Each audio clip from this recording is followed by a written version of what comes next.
Hi, this is Rob with First Choice Property Management in Fort Worth, Texas.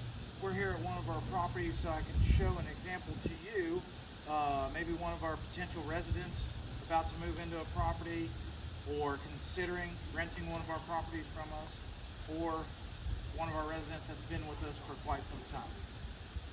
If your property has a sprinkler system, here are a few things you should know. First thing we want you to do is when you move in, we would like you to test the system. And most control boxes are going to be in the garage of your property to where you can test the system. Most control boxes have a manual function to it where you can test it. So you would have to read information on your particular box at the house to determine how to perform the test of the zones. So once you've tested the zones, you're either A, going to find something wrong with one of them, all of them, or a few things, or everything's going to check out good. So should you find something that's an issue, please submit a work order request regarding the sprinkler system, and we'll send somebody out to take care of it for you, so we can establish a baseline. Because if you've just moved into the property, you're testing the system so we can make sure everything works, so that we have that baseline to determine when repairs occur or are needed, who's responsible for what. So there's normally just one item in a sprinkler system where a tenant would be responsible for caring for, and I'll get to that in a minute. First thing I want to do is show you just a few functions of the sprinkler system itself.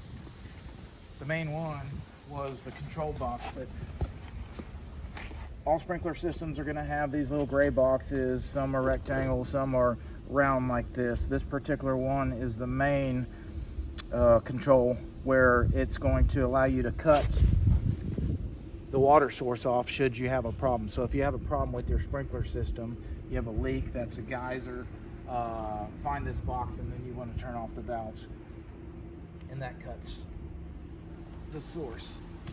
The second type of box that you're going to run across usually is these round ones. And what these are zone specific. So when the control panel tells a particular zone to kick on, it opens up a valve automatically and allows for water flow to that particular zone.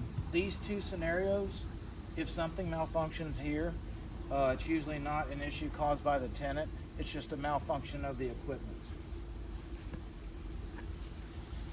The one issue that a tenant's usually responsible for is if you have a mow crew or you're mowing your property yourself and the sprinkler heads come up broken.